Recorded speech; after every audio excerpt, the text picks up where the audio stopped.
इलायची के फ़वाइद शुगर और ब्लड प्रेशर को कंट्रोल। इलायची अदरक के ख़ानदान से है और उसमें लाजवाब जरासीम कुश, एंटी माइक्रोबियल और पुरसकून खुसूसियात हैं। इलायची आपको बदहज़मी, नींद के मसाइल, अफारा, तेज़ाबियत, ब्लड प्रेशर और ब्लड शुगर की सतह जैसे कई मामलात में मदद कर सकता है। इलायची में एक फाइटोकेमिकल पाया जाता है जो दांतों, गले और हाजमा के मसाइल के इलाज के लिए इस्तेमाल किया जाता है और जहर के लिए एक तरियाक के तौर पर भी इस्तेमाल किया जाता है। मुतालिया से पता लगता है कि इलायची और ब्लड प्रेशर के दरमियान एक खास ताल्लुक है। आमतौर पर हाई ब्लड प्रेशर वाले लोगों को बहुत ज़्यादा चाय और कॉफ़ी पीने का मशवरा नहीं दिया जाता क्योंकि इसका बराह रास्त असर उनकी सतह पर पड़ता है। दिन में सिर्फ 1 कप चाय में इलायची शामिल करने से मदद मिल सकती है क्योंकि ये पोटाशियम, कैल्शियम और मैग्नीशियम जैसे ज़रूरी मिनरल्स का भी एक भरपूर जरिया है। ये दिल की धड़कन को बाकायदा बनाने और ब्लड प्रेशर को कंट्रोल करने में मदद करता है। ये हाई ब्लड प्रेशर वाले लोगों में खून की गर्दिश को बेहतर बनाता है और खून की गर्दिश में दबाव पड़ने का मतलब ये है कि आपका दिल शरियानों के जरिए खून पंप करने की कोशिश कर रहा है और मौसर तरीके से ऐसा करने से कासिर है। दावा किया जाता है कि इलायची का इस्तेमाल आपकी खून की नालियों को फैलाने और खून के बहाव को आसान बनाने में मदद दे सकता है। क्या इसका मतलब ये है कि इलायची एक जादुई मसाला है जो आपकी दवाइयों की जगह ले सकता है?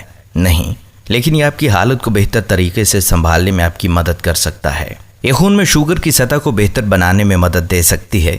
साइंसी मुतालियात बताते हैं कि इलायची पाउडर की शक्ल में खून में शुगर की सतह को कम करने में भी मदद कर सकती है। आपको बस 1 कप गर्म पानी लेने की ज़रूरत है।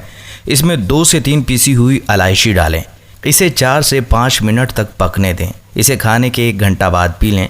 यह आपके मैदे के लिए इंतहाई पुरसुकून है और इससे खून में शुगर की सतह को बढ़ने से भी कंट्रोल करने में मदद मिल सकती है। अगर आपको सांस की बदबू का मसला है तो एक इलायची को चूस लें। ये सांस की बदबू, दांतों और मसूड़ों के इन्फेक्शन के इलाज के लिए भी इस्तेमाल किया जाता है। इलायची हाजमे में भी मदद करती है। जब आप शदीद तेज़ाबियत का शिकार होते हैं, मुसलसल ज़्यादा खाते हैं या खाने के दरमियान बेतरतीब वक्फा रखते हैं तो आप इसको तोड़ने के लिए डाइजेस्टिव एंजाइम्स पैदा नहीं कर सकते और इसके नतीजे में आप मैदे के मसाइल का शिकार हो जाते हैं। इलायची आपको डाइजेस्टिव एंजाइम्स पैदा करने में मदद देता है जो हर चीज़ को तोड़ने का काम करते हैं। जब आप सही तरीके से खाते हैं, ये यकीनी बनाता है कि आप ग़िज़ाई अज्जा को अच्छी तरह जज़ब कर रहे हैं। स्लो मेटाबॉलिक रेट वाले लोग खा वो कितनी ही अच्छी ग़िज़ा खाते हों, वर्जिश करते हों या महदूद खुराक रखते हों, वज़न कम करने में मुश्किलों का सामना करते हैं। यहाँ तक कि अगर वो वज़न कम करते भी हैं तो ये वापस बढ़ जाता है। इलायची आपके जिस्म में थर्मोजेनेसिस पैदा कर सकती है और आपके मेटाबॉलिज्म को बढ़ा सकती है। बेहतर मेटाबॉलिज्म आपको ज़्यादा मौसर तरीके से चर्बी को तोड़ने में मदद करता है।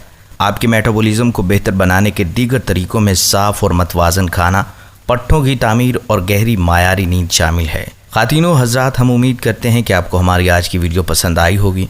अगर आपको हमारी आज की वीडियो पसंद आई है, इस वीडियो को बाकी दोस्तों के साथ लाजमी तौर पर शेयर कीजिएगा। अगली वीडियो तक के लिए इजाज़त दीजिए। अल्लाह हाफिज़।